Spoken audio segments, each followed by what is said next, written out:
Yan si amo, galing ng Japan, 1 week. Nung umuwi, tumaba. Nagustuhan niya yung pagkain sa Japan.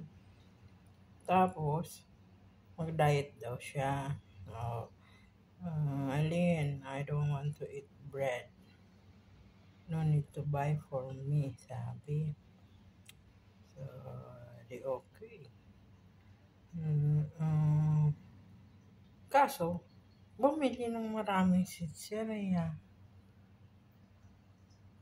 Pag nagutom siya, hindi nga siya kumakain ng tinapay. Babanat naman ng 2-3 ganito. Oh. Tapos bibili siya ng cake. E di mas marami pa tuloy yung kinain niya kaysa dun sa bread na salty. Hindi salted, sabihin ko, salty.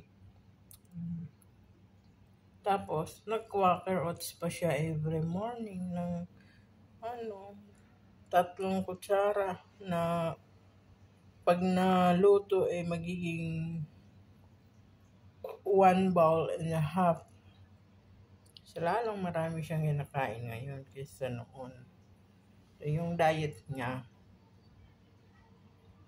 pabaliktad.